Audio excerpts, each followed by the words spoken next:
Hello students, good morning to everyone. VKM India is here and you are most welcome in orientation as usual. Actually, do you know, when I say at the starting of any video, you are welcomed in orientation, अच्छा लगता है, क्या कि अच्छा लगता है, आपको wish करते हुए अच्छा लगता है. Something better? Every time, everyone should try to do. जो अच्छा आप कर सकते हो, जैसा अच्छा आप कर सकते हो, हर पल आपको कोशिश करनी चाहिए to do something better, not only for others, for you yourself. If you are doing better for yourself, and certainly if it is better, that is certainly better for everyone. Okay, so we are going to continue the same chapter, and that is preposition. And my dear friends, don't worry, this is the last part, this is the fourth part. Actually preposition is a big chapter, बहुत ज्यादा preposition में पढ़ना है, बहुत ज्यादा rules regulations भी हैं, लेकिन मैंने आपको सारे रूल रेगुलेशन से मुक्ति दे दी है. सिर्फ और सिर्फ उसके कुछ टिप्स हमने दिए हैं और उसके सेंसेस हमने दिए हैं, और accordingly if you are going to use prepositions, certainly no mistake will be made. You have to be sincere to learn its senses and its uses properly in your sentences. Frame your own sentences. आइए बिना समय गंवाए हम लोग topic पर चलते हैं. आज का जो प्रीपोजिशन है 41 to 51, 41 to 50, गिन के 51 प्रीपोजिशंस हमने आपको पढ़ाए हैं, and these 51 prepositions are quite enough for your uses and maximum asked in your competitive exams. इससे बाहर हो सकता है एक कहीं छूट गया हो, but that is not matter. But maximum important prepositions I have already taught. एक बात और बताऊं आपको कि prepositions के रूल्स में या उनके यूजेस में कोई हार्ड फास्ट रूल नहीं. स्पीकिंग इंग्लिश में हम थोड़ा इधर उधर भी कर लेते हैं.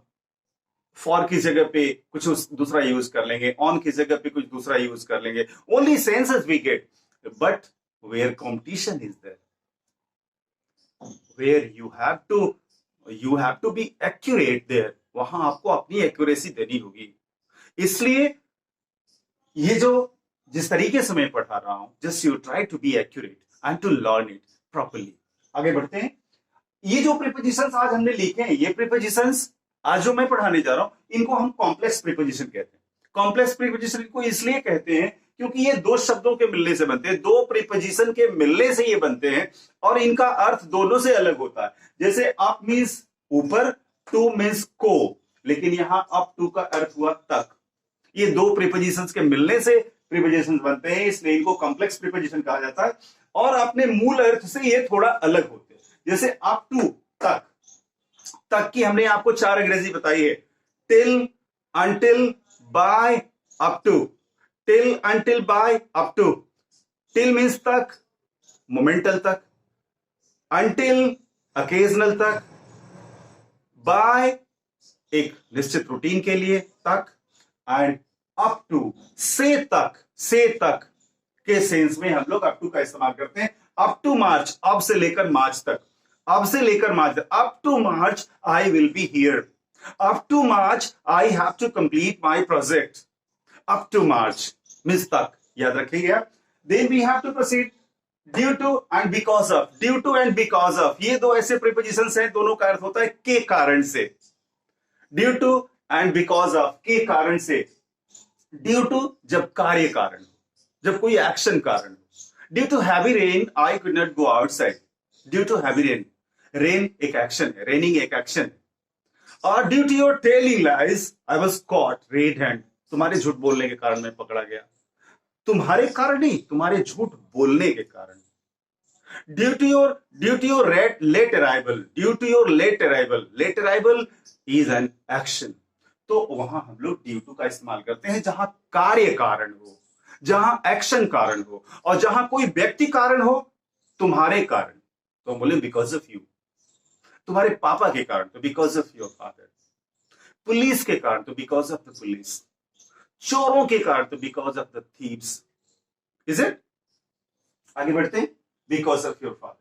अपार्ट फ्रॉम का अर्थ होता है से अलग, से अलग, से जुदा, से हटकर। This is apart from your thinking. This is apart from का मतलब से अलग। I want to do something apart from imagination. Apart from imagination, एकदम सोच से अलग। आगे, along with, साथ साथ। He was running along with the horse. Horse भी दौड़ रहा था, वो भी दौड़ रहा था। I want to walk along with you. तुम्हारे साथ साथ चलना चाहता हूं। And match your works along with your thinking. अपने क्रियाकलाप, अपने कार्य, अपने सोच के साथ साथ लेके चलो। along with का मतलब होता है साथ साथ। in spite of के बावजूद, despite अभी हमने बताया था आपको लास्ट वीडियो में, despite का भी मतलब के बावजूद, in spite of का भी मतलब के बावजूद। in spite of working hard, I couldn't get good marks. instead of, in spite of use कर लीजिए या despite यूज कर लीजिए, both are similar। के बावजूद, के करने के बाद भी। आगे, instead of के बदले में, instead of English you can prefer Hindi, और instead of Hindi you can prefer English for your competitions. So instead of के बदले में, के स्थान पर। आगे, by means of के माध्यम से, by means of working hard you can achieve anything, and by means of speaking sweet you can attract anyone. So by means of के माध्यम से, on account of के आधार पर, on account of your face expression, on account of your sweet smile, I can say you are a good man. On account of your walking style, I can say you will be successful. You will succeed. You will do better. So on account of का मतलब के आधार पर। On account of his weeping, we can say he was beaten badly. So on account of के आधार पर, और in view of के विचार से, in view of Mahatma Gandhi, in view of me, मेरे विचार से, in view of me, India is really a great country. In view of me, you should work hard to learn these all prepositions in your use. Only then you can do better. आगे, in front of बताया था पहले भी। in front of के सामने, non living के सामने, अक्सर ये ग्रामर होता है कि नॉन लिविंग के सामने हम इसका इस्तेमाल करते हैं, लेकिन कभी कभी हम लोग बोलचाल में खूब आराम से बोलते हैं, in front of you I am not scared, in front of you I can not sing, लेकिन होना चाहिए कायदे से, before you I am not scared, I don't have any hesitation to come before you. जब living के सामने की बात होती है तो हम लोग बिफोर का इस्तेमाल करते हैं, और जब नॉन लिविंग के सामने की बात होती है तो इन फ्रंट ऑफ का इस्तेमाल करते हैं। मेरे घर के सामने एक मैदान है तो there is a ground in front of my house, and before का इस्तेमाल हम लोग करते हैं लिविंग के सामने। So in front of. Now all these 51 prepositions with their examples, several examples I have spoken before you, and you might have heard it. And if you are missing, you can rewind the video.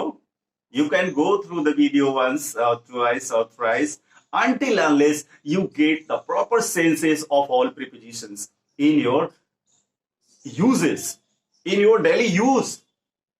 You should continue. You must continue until unless you learn it. Okay.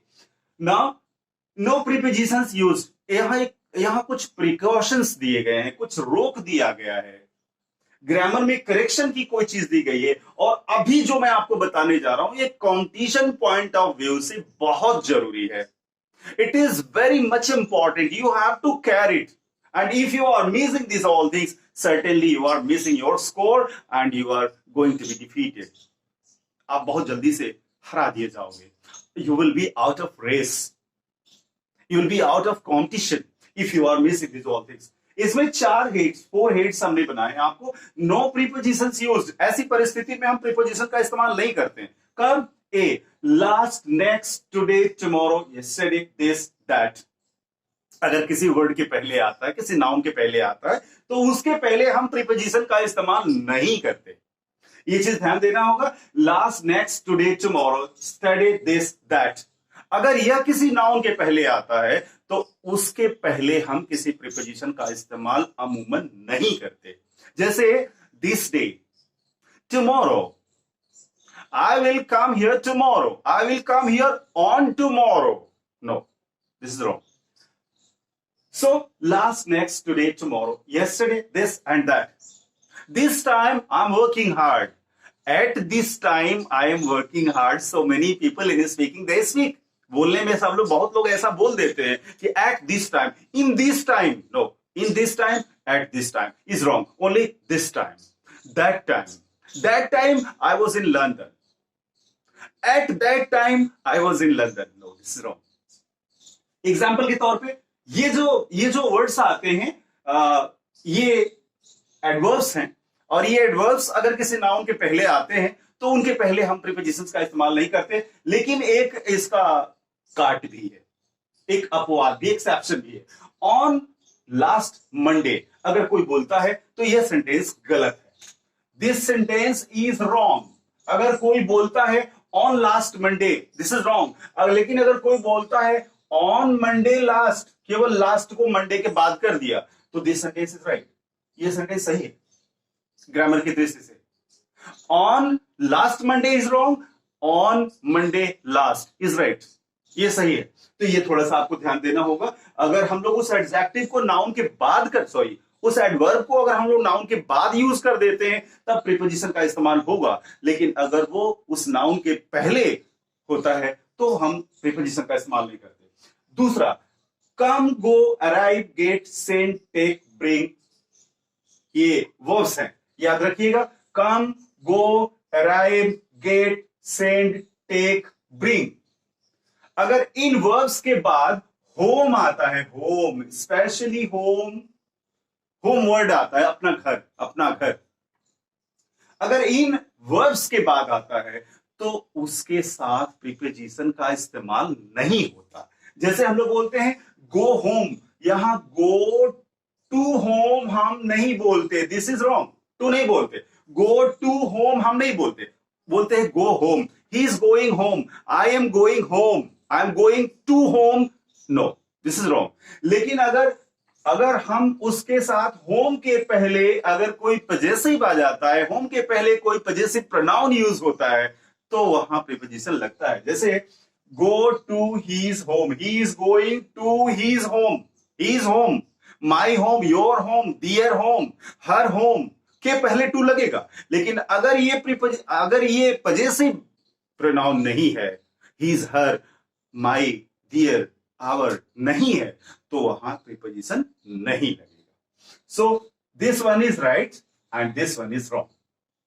Again, ask, enter, discuss, reach, attack, describe, answer, approach, resemble, ये भी verbs हैं.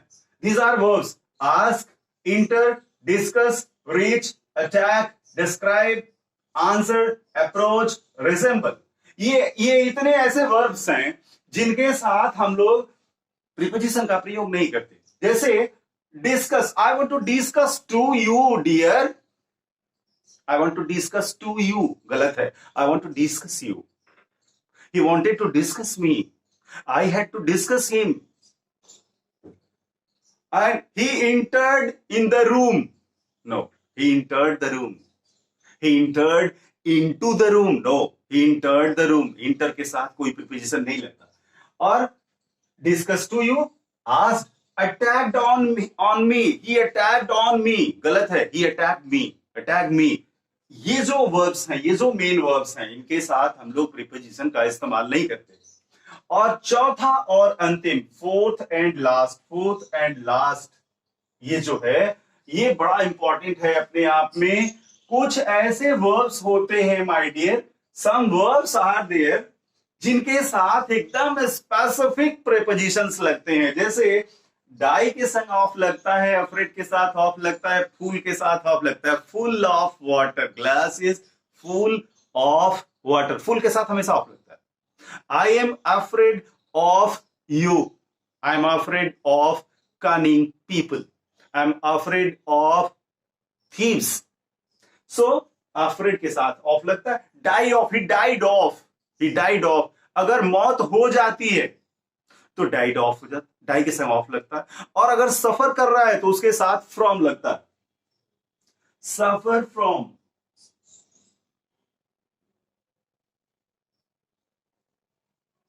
Suffer from, सफर के साथ from लगता है। एक चीज ध्यान रखें, जब तक आप बीमारी से सफर कर रहे हो फ्रॉम होता है, सफरिंग फ्रॉम फीवर होता है, और मर जाता है तो डाई ऑफ होता है। सो डाई अफ्रेड फुल के साथ ऑफ लगता है। और कुछ ऐसे वर्ड्स हैं जिनके साथ पहले प्रीपोजिशन लगता है, जैसे बाय चांस, चांस के पहले बाय लगता है। बाय मिस्टेक, गलती से, इसका अर्थ होता है से। बाय चांस, संजोग से। बाय मिस्टेक, गलती से। बाय नेम, नाम से। बाय पोस्ट, पोस्ट से। एंड बाय द वे, इनके साथ हम लोग बाय का इस्तेमाल करते हैं। और कुछ ऐसे वर्ब्स होते हैं माय डियर जिनके साथ विद लगता है, जैसे मैरी विद लगता है, ट्रेम्बल विद लगता है, क्वेरल विद लगता है। तो ऐसे कुछ वर्ब्स हैं, ये स्पेसिमेन के तौर पे हमने लिखा है।